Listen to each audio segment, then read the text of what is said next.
மாடியில் 2-3 செடி நம்ம வச்சோம்னா மாடிக்கு போனாலே மனம் கொடுக்கும். அந்த மாதிரி ஒரு நல்ல ஒரு வெரைட்டி.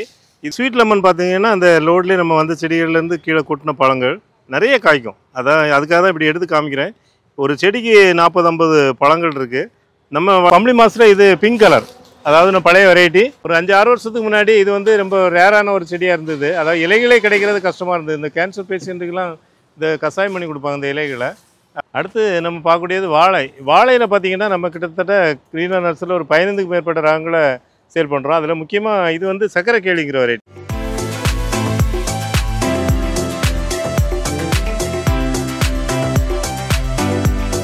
இது செண்பகம் செடி. இந்த செண்பக செடி பார்த்தீங்கன்னா ஒரு பூவே 5 ரூபா 10 ரூபான்னு சேல் பண்ணுறாங்க. காசு முக்கியம் இல்லை. ஆனால் வந்து எதுக்காக சொல்கிறேன்னா, அந்த ஒரு பூவுக்கே அவ்வளோ மதிப்பு இருக்குது. பார்த்தீங்கன்னா நல்ல மனமாக இருக்கும். இது பூவோடு வந்திருக்கு. எல்லாமே ஒட்டு செடிங்கிறதுனால பூவோட வருது. அப்படின்னா என்ன அர்த்தம்னா, நீங்கள் மாடியிலே இதை வச்சு வளர்க்க முடியும். மெயினாக எல்லா செடியுமே தான் இந்த ஒட்டுக்கு கீழே இதுலேயே நிறையா துளிர் வரும். அதை துளிரை வளர விடக்கூடாது. மாடியில் 2-3 செடி நம்ம வச்சோம்னா மாடிக்கு போனாலே மனம் கொடுக்கும். அந்த மாதிரி ஒரு நல்ல ஒரு வெரைட்டி. இதில் வந்து இது ஒயிட் கலர் பாருங்கள், பூவே வந்திருக்கு. அடுத்து நம்ம பார்க்குறது செண்பகத்திலே எல்லோ இல்லைன்னா ஆரஞ்சுன்னு சொல்லலாம். இது பாருங்கள், இது கூட அரும்பு வந்திருக்கு. ஏன் சொல்கிறேன்னா, இது வந்து ஒட்டு செடிங்கிறதுனால சீக்கிரமாகவே பூக்குங்கிறதுக்காக தான் சொல்கிறேன். விதை செடியாக இருந்ததுன்னா பெரிய மரமாகி தான் பூக்கும். அது நம்ம வீடுகளெல்லாம் பராமரிக்க ரொம்ப கஷ்டம். இப்போ இந்த செடியை நீங்கள் இவ்வளோ உயரமாக இருக்குல்லையா, அந்த செடியை நீங்கள் எப்படி பராமரிக்கணும்னா, இது நடவு பண்ணி ஒரு 6 மாதம் கழிச்சு, இப்போது அந்த நான் எப்போவுமே கவாத்துக்கு சொல்லும்போது நல்லா முத்தின தண்டு பகுதியை கட் பண்ணுங்கன்னு சொல்லுவேன். முத்தின தண்டு பகுதிங்கிறது இதுதான். இதெல்லாம் இளந்தண்டு. இந்த பாருங்கள், இதெல்லாம் பச்சையாக இருக்கையில் இளந்தண்டு. இது முத்தின தண்டு. இந்த ப்ரௌனிஷாக இல்லைன்னா பிளாக் கலரில் திக்காக இருக்கும். இந்த மாதிரி இடத்துல கட் பண்ணணும். இந்த மாதிரி இடம் வந்து ஒரு 6 மாதம் கழிக்கும்போது இங்கே வந்துடும். புரியுதா? நான் உங்களுக்கு சொல்கிற புரியும்னு நினைக்கிறேன். இந்த இடத்துல வந்துடும். அப்போ அந்த முத்தின பகுதியை நம்ம கட் பண்ணோம்னா இதிலேருந்து துளிர்கள் வரும். இப்போ இதில் கட் பண்ணனால தான் இதில் ஒரு துளிர் வந்திருக்கு. நீங்கள் கட் பண்ணுறது மட்டும் யோசிக்கக்கூடாது. கட் பண்ணால் செடி வளராமல் ஆகிடுமோன்னு சிலர் பயப்படுவாங்க. அப்படி கிடையாது. நீங்கள் வந்து கொஞ்சம் மழை பெய்கிற நேரத்தில், அந்த மாதிரி நேரங்களில், கொஞ்சம் குளிரான நேரங்களில் கட் பண்ணிங்கன்னா செடி எல்லாமே எதுவும் பெயில் ஆகாது, அப்படியே துளுத்து வரும். அடுத்து நம்ம பார்க்குறது பூனை ஆத்தி. இது வந்து பார்த்திங்கன்னா நம்ம தொட்டிலே மாடியில் வளர்க்கக்கூடிய ஒரு வெரைட்டி. எல்லாமே லேயரின் செடிங்கிறதுனால சீக்கிரம் காய்க்கும். இது நிறைய கஸ்டமர் சொல்லக்கூடிய குறை, இதில் இலையெல்லாம் கொட்டி போகுது அப்படிம்பாங்க. இலையெல்லாம் கொட்டுறதுன்னா நீங்கள் தண்ணி அதிகமாக விட்டிங்கன்னா கொட்டும். ஏன்னா இது ஒரு வறட்சியான பயிர். அது வறட்சியான சூழ்நிலையில் வளரக்கூடிய ஒரு செடி. அதுக்காக ஃபுல்லாகவே 4 நாளைக்கு காய விட்டுடலாமான்னா அப்படியும் கிடையாது. தண்ணி கம்மியாக விடணும். அதாவது ஈரம் லைட்டாக இருந்தால் போதும். நல்லா ஈஸியாக வளரக்கூடிய ஒரு செடி. பழங்கள் வந்து இந்த சின்ன செடியிலே வரும். இங்கே ஒரு செடியில் நாங்கள் 21 கவரில் வச்சுருக்கோம் பாருங்கள். இந்த செடியை காமிக்கிறேன் பாருங்கள், எப்படி பழங்கள் வந்திருக்குன்னு பாருங்கள். இந்த செடிகளும் இந்த மாதிரி பெரிய செடிகளும் நம்மகிட்ட வந்திருக்கு. இது லாஸ்ட் ஃப்ளோரில் வந்த செடி. இலையே இருக்காது, இருந்தால் கூட அந்த பழங்கள் வரும். இதுக்கும் கூட அப்படி தான். ஏன்னா அந்த மற்ற செடிகள் பிடிக்கும்போது அப்படியே சேர்த்து பிடிச்சதுனால இலைகள் எல்லாமே ட்ராப் ஆகிருக்கு. அதை பற்றி ரொம்ப பிரச்சனைப்பட வேண்டாம். திருப்பியும் துளுக்கும். இந்த இலை கொட்டினா கூட துளுக்கும். அடுத்து நம்ம பார்க்குறது மனோரஞ்சிதம் செடி. ஒரு மனத்தை கொடுக்கக்கூடிய பூக்கள் இதில் வரும்.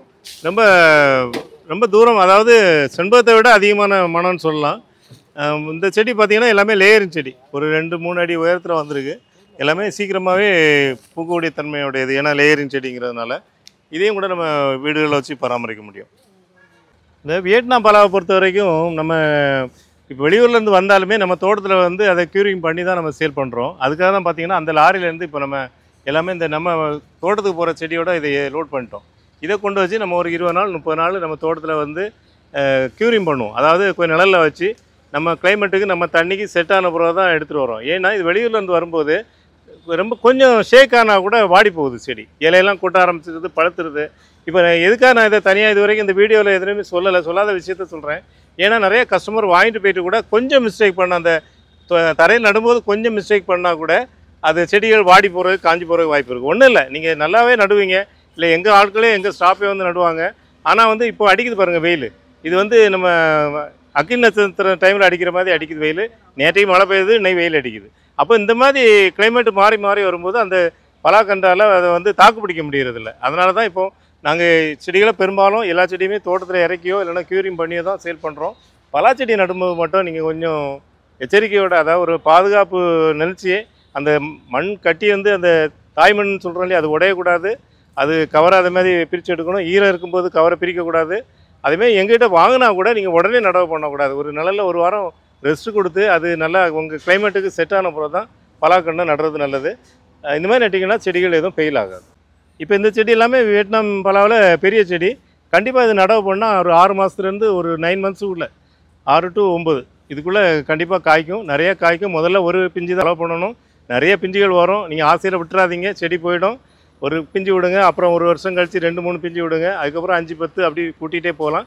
கொஞ்சம் கொஞ்சமாக படிப்படியாக போங்க. அதுமாதிரி கவாத்து பண்ணி வளருங்க. இந்த செடியை பொறுத்த வரைக்கும் நிறைய வேகமாக வளரும். அப்படியே வளர விடாதீங்க. இந்த மாமரத்துக்கு சொல்கிற மாதிரி கவாத்து பண்ணி வளருங்க. அடுத்து நம்ம பார்க்குறது ஸ்வீட் லெமன். லெமனில் என்ன ஸ்வீட்டுன்னு யோசிச்சிங்கன்னா, இது வந்து உண்மையாக அதுதான். அதாவது லெமனும் இல்லாமல் ஒரு ஆரஞ்சு இல்லாமல் ஒரு 2க்கும் இடைப்பட்ட ஒரு டேஸ்ட்டில் இருக்கும். இது அப்படியே சாப்பிட்லாம். இந்த பழங்கள் பார்த்தீங்கன்னா அப்படியே பறித்து அப்படியே சாப்பிட்லாம். ரொம்ப புளிப்பு இருக்காது, லேசான ஒரு புளிப்பாக இருக்கும். இந்த மாதிரி உச்சி வெயில் அடிக்கிற நேரத்தில் சாப்பிட்டிங்கன்னா ரொம்ப டேஸ்ட்டாக இருக்கும். ஒரு மிராக்கிள் பழம் சாப்பிட்டிங்கன்னா ரொம்ப இனிப்பாக இருக்கும். இதை ஊறுகாய்க்கும் யூஸ் பண்ணலாம். இந்த காயாக இருக்கிறத ஊறுகாய் பண்ணி சாப்பிட்டோன்னா ரொம்ப டேஸ்ட்டாக இருக்கும். ஸ்வீட் லெமனுங்கிறது கும்கட் ஆரஞ்சுன்னு சொல்லுவாங்க. கும்கட் ஆரஞ்சுங்கிறது நிறையா கேள்விப்பட்டிருப்பீங்க. இந்த செடிகளும் காய்களோட பழங்களோட இப்போ வந்திருக்கு. ஸ்வீட் லெமன் பார்த்தீங்கன்னா அந்த லோட்லேயே நம்ம வந்து செடிகள்லேருந்து கீழே கொட்டின பழங்கள் நிறைய காய்க்கும். அதுக்காக தான் இப்படி எடுத்து காமிக்கிறேன். ஒரு செடிக்கு 40-50 பழங்கள் இருக்குது. நம்ம வளர்க்கும்போது கூட இதே மாதிரி நம்ம கிளைமேட்டில் கூட நிறையா காய்க்கும். இது வந்து ஒரு புளிப்பு, துவர்ப்பு, இனிப்பு, கசப்பு எல்லாமே கலந்த ஒரு சுவைன்னு சொல்லலாம். இந்த எல்லா சுவையுமே நம்ம உடம்புக்கும் தேவை. அதனால் இந்த செடியை நம்ம மாடியில் வளர்க்கலாம். இமாம் பசந்திலே பெரிய செடி பாருங்கள். இது வந்து ஒரு 7 அடி ஹைட் இருக்குது. நல்லா ஹெல்த்தியான பிளான்ட்டாக இருக்குது. நம்ம வீடுகளிலே இல்லைன்னா மாடியிலே வளர்க்குறதுனா கூட இந்த செடிகளை முதல்ல நடவு பண்ணிடலாம். அதுக்கப்புறம் நம்ம தேவைக்கேற்ப ப்ரூன் பண்ணி வளர்க்கலாம். அந்த மாதிரி ஒரு நல்ல ருசியான ஒரு பழத்தை கொடுக்கக்கூடிய இமாம் பசந்த் வெரைட்டி நம்மள்கிட்ட 3 சைஸில் இருக்குது. அதாவது ஸ்மால், மீடியம், பிக், அந்த மாதிரி 3 சைஸில் சேல் பண்ணுறோம். அடுத்து நம்ம பார்க்குறது தங்காரளி செடி. இந்த தங்காரளி செடி நிறைய பேர் வாசுக்காகவும் வளர்ப்பாங்க வீட்டில். அதாவது ஒரு மங்களகரமாக இருக்கும். அதனுடைய பூக்கள் வந்து பார்த்திங்கன்னா மஞ்சள் நிறத்தில் இருக்கிறதுனால ஒரு வீட்டுக்கு முன்னாடி வைக்கும்போது நம்ம ஒரு மங்களகரமான தோட்டத்தை கொடுக்கும். அதனால் நிறைய பேர் விரும்பி வளர்ப்பாங்க. இது பெரிய செடியாகவே இருக்குது. 5 அடி 6 அடி செடி பெரிய செடிகளாகவே இருக்குது. அடுத்து நம்ம தினமும் பயன்படுத்தக்கூடிய கருவேப்பிலை செடி எல்லா வீடுகள்லையும் இது அவசியம் இருக்கணும். ஏன்னா இப்போ நம்ம கடைகளில் வாங்கக்கூடிய கருவேப்பிலை செடி எப்படி ஆர்கானிக்காக நமக்கு விவசாயம் பண்ணி வருதுங்கிறது தெரியாது. நீங்கள் ரொம்ப ஆர்கானிக்காக விரும்புனீங்கன்னா வீடுகளிலே வளருங்க. இந்த செடிகளை பயன்படுத்தும் போது இயற்கையான ஒரு மனத்தோட ரொம்ப சுவையான ஒரு கருவேப்பிலை கிடைக்கும். கருவேப்பிலையில் என்ன சுவைன்னா அது ஒரு வித்தியாசமான சுவை தான். அதில் ஒரு நல்ல மருத்துவ குணம் நிறைஞ்சது இந்த கருவேப்பிலையை பொறுத்த வரைக்கும். அதனால் வந்து இதை கண்டிப்பாக வீடுகளில் வளருங்க. இது பெரிய செடியாகவே இருக்குது. 3 அடி உயரத்தில் பெரிய செடிகளாகவே வந்திருக்கு. அடுத்து நம்ம பார்க்குறது அத்தி. அத்தியில் பூனை அத்தி. இது நம்ம கடைகளில் ஜூஸ் போடுறதுக்கு வாங்குறதுனாலே அதே அத்தி தான். பார்த்திங்கன்னா காயோட வந்திருக்கு. காய் பார்த்திங்கன்னா எல்லா செடியிலையுமே காய் இருக்குது. இதை பராமரிக்கும் போது தண்ணி கம்மியாக விட்டு செடிகளை வளர்க்கணும். அது மாதிரி வளர்த்தோன்னாக்க நிறைய காய்கள் வரும், நல்லா வளரும். இல்லைனா இலை கொட்ட ஆரம்பிச்சிடும். தண்ணி அதிகமாச்சுன்னா இலை கொட்ட ஆரம்பிச்சிடும். பார்த்திங்கன்னா இது ஒரு ரொம்ப சத்துக்கள் தேவையில்லாத ஒரு செடின்னு சொல்லலாம். அதுவே பார்த்திங்கன்னா காய்கள் எல்லா செடியிலுமே காய்கள் பழமாகிற ஸ்டேஜில் இருக்குது பாருங்கள். இது காய் முடிஞ்சால் கூட திருப்பி உடனே காய்கள் வந்துகிட்ருக்கும். அடுத்து நம்ம பார்க்குறது பம்பளி மாசு. பம்பளி மாசில் இது பிங்க் கலர். அதாவது நம்ம பழைய வெரைட்டி மாடியிலே வளர்க்கலாம். நம்ம மாடியிலே வச்சு பெரிய காய்கள் வந்திருக்கு. இது வந்து மருத்துவ குணம் நிறைஞ்சது. அதாவது உடல் பருமனாக இருக்கிறவங்களுக்கு இது தொடர சாப்பிட்டாங்க உடல் மெலிவாங்க அப்படின்னு சொல்கிறாங்க. இதை வந்து மாடியில் வளர்க்கலாம், தரையிலையும் வளர்க்கலாம். ரொம்ப ஒரு வித்தியாசமான ஒரு வெரைட்டி. குழந்தைங்க முதல் பெரியவங்க வரைக்கும் விரும்பி சாப்பிட்ற மாதிரி இருக்கும். அடுத்து நம்ம பார்க்கக்கூடியது வாழை. வாழையில் பார்த்திங்கன்னா நம்ம கிட்டத்தட்ட கிரீனா நர்சரியில் ஒரு 15க்கும் மேற்பட்ட ரகங்களை சேல் பண்ணுறோம். அதில் முக்கியமாக இது வந்து சக்கரை கேளிங்கிற வெரைட்டி. இது ஒரு ஆந்திரா வெரைட்டி. சக்கரை கேளிங்கிறது சர்க்கரையோட ஒரு ஸ்வீட்டில் இருக்கும். சர்க்கரை மாதிரியே இனிக்கும். அதுமாதிரி பழம் சாப்பிடும்போது என்ன ஃபீல் ஆகும்னா நம்ம ஒரு ரஸ்தாளி பழம் சாப்பிட்ட மாதிரி இருக்கும். ரஸ்தாளி பழத்தை விட ஒரு 3/4 சைஸ் வரும். ரஸ்தாளி பழம் என்ன சைஸ் இருக்குமோ அதில் ஒரு 3/4 சைஸ் வரும். ரொம்ப இனிப்பாக இருக்கும். ரொம்ப அதாவது ஒரு வித்தியாசமான ருசி, ஃப்ளேவரும் ஒரு வித்தியாசமான ஃப்ளேவர், மனம் எல்லாமே இருக்கும். இது ஆந்திராவில் ரொம்ப ஃபேமஸான வெரைட்டி. இதை நம்ம ரெகுலராக கிட்டத்தட்ட ஒரு 10 வருஷமாக அந்த செடிகளை சேல்ஸ் பண்ணிகிட்டு இருக்கோம். நீங்கள் இந்த வாழைக்கன்று இறக்கும் போதே பார்ப்பீங்க, என்னடா எல்லாம் வித்தியாசம் இருக்குது, வாழைக்கன்று மாதிரில ஏதோ மண்ணு மூட்டை இறக்குற மாதிரி இறக்குறாங்கன்ட்டு. நர்சரியில் மெயின்டைன் பண்ணுற இப்படி வச்சா தான் மெயின்டைன் பண்ண முடியும். அதனால தான் நாங்கள் ஒரு வாழைக்கன்று ரேட்டை கேட்கும்போது உங்களுக்கு கொஞ்சம் மயக்கம் வர மாதிரி இருக்கும். பொதுவாக நம்ம கிராமத்தில் பார்த்தீங்கன்னா ஃப்ரீயாகவே கிடைக்கும். இல்லை ஒரு 20 ரூபா 30 ரூபா கொடுத்தா யாராவது நோண்டி கொடுப்பாங்க. ஆனால் இன்றைக்கி காலகட்டத்தில் ஒரு கண்ணு நோண்டுறதுக்கு 20 ரூபா 30 ரூபா லேபர் சார்ஜ் ஆகுது. இந்த செடிகள் வந்து ஒரு 15 ரகம் சேல் பண்ணுறோம். இதில் 15 ரகம் என்னென்னு தெரிஞ்சுக்கணுன்னா எங்கள் கிரீன்லேண்ட் நர்சரி யூடியூப் சேனலில் பாருங்கள். அப்படி இல்லைனாக்கா எங்கள் நர்சரி நம்பர் உங்களுக்கு தெரியும், 9841986400ங்கிற நம்பருக்கு கான்டாக்ட் பண்ணிங்கன்னா அவங்க வந்து உங்களுக்கு என்னென்ன ரகம் இருக்குங்கிறத சொல்லுவாங்க. அதாவது இதில் வந்து நம்ம நடைமுறையில் இருக்கக்கூடிய ரகங்களும் அழிஞ்சிக்கிட்டு வரக்கூடிய அதாவது பூங்கதலிங்கிற ஒரு ரகம் இருக்குது. அது பார்த்திங்கன்னா ஃபுல்லாகவே அந்த பூ வரக்கூடியது எல்லாமே காயாக மாறும். அந்த ரகம் வந்து இப்போ நம்ம கொஞ்சம் கொஞ்சமாக அழிஞ்சிட்டு வருது. அந்த மாதிரி அழிகிற தருவாயில் இருக்கக்கூடிய ரகங்களையும் சேல்ஸ் பண்ணுறோம். இந்தமாதிரி நீங்கள் வாழை ரகங்களை சேர்த்து வளர்க்குறவங்களா இருந்தால் இந்த மாதிரி எல்லா ரகமே ஒரு செடி வாங்கி வளருங்க, வித்தியாசமான ருசி அனுபவிங்க. அடுத்து நம்ம பார்க்குறது ஜப்பான் கொய்யா. இந்த ஜப்பான் கொய்யா நம்ம நர்சரியோட ஃபேவரேட்னு சொல்லலாம். ஏன்னா கடந்த 3 வருஷத்துக்கு முன்னாடியே நம்ம இந்த செடியில் வாங்கி நம்ம தோட்டத்தில் நடவு பண்ணோம். அதுக்கப்புறம் பார்த்தீங்கன்னா அதுலேருந்து பழங்களை அறுவடை பண்ணி அதனுடைய டேஸ்ட்லாம் சொல்கிறோம். இந்த பழத்தை பொறுத்த வரைக்கும் நம்ம கஸ்டமர் இப்போ கடந்த வாரம் கூட நம்ம பழங்களை அறுவடை பண்ணி டேஸ்ட் பார்க்க சொல்லி நிறைய கஸ்டமர் கிட்டத்தட்ட ஒரு 20-25 பேர்கிட்ட கொடுத்தோம். ஆனால் எல்லா பேருமே வாயில் வச்சு முதல் கடிக்கு, அதாவது பொதுவாக ஒரு பழம் கொடுக்குறோன்னா அதை சாப்பிட்டு மென்று அதில் உள் வாங்கிட்டு தான் சொல்லுவாங்க. அதே டைமில் இந்த ஜப்பான் கொய்யாவை பொறுத்த வரைக்கும் முதல் கடியிலே சார் நல்லாயிருக்கு, எல்லாருமே அதே பதில தான் சொன்னாங்க. ஏன்னா அந்தளவுக்கு ஒரு ருசி, ஒரு ஸ்வீட்டு வாயில் வச்ச உடனே நமக்கு அது சாப்பிட ஆரம்பித்த உடனே அதனுடைய தன்மை தெரிஞ்சிடும். ரொம்ப அருமையான வெரைட்டி. உள்ளே வந்து ரெட் கலரில் இருக்கும். ரெட்டுன்னா ரொம்ப டார்க் இல்லை, இந்த தாய்லாந்து கொய்யாவை விட கொஞ்சம் அதிகமான ரெட் கலரில் இருக்கும். விதைகள் கம்மியாக இருக்கும், சதைப்பற்று அதிகமாக இருக்கும், ஒரு கிரஞ்சோடு இருக்கும். கடிக்கும் போதே கரக்குன்னு சவுண்டு வர மாதிரி ஒரு டேஸ்ட்டில் இருக்கும். Super variety. இது சின்ன செடிகளும் இருக்குது, பெரிய செடிகளும் இருக்குது. நீங்கள் இப்போ பார்க்குறது பெரிய செடிகள். அடுத்து நம்ம பார்க்குறது வில்வம், மகா வில்வம். ஏற்கனவே சின்ன செடிகள் இறக்குனதை பார்த்தீங்க.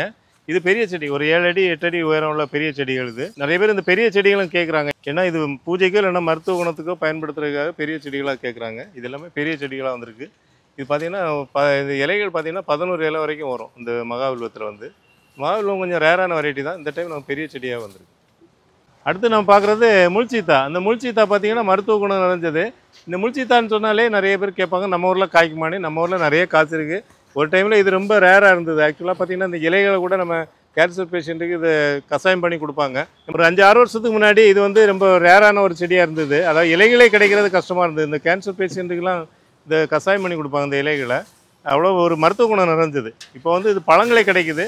பழங்களும் நம்ம அட்வான்ஸ் ப்ரூட்டிங் பண்ணி தான் கிடைக்குது. ஒரு கமர்ஷியல் க்ராப்பாக கூட பண்ணலாம். இப்போ முடிச்சு இந்த சீத்தாப்பழம்லாம் வளர்க்குறோம் இல்லையா, அதேமாதிரி ஒரு கமர்ஷியலாக கூட வளர்க்க முடியும். நல்ல ஒரு மார்க்கெட் வேல்யூ உள்ள ஒரு செடி.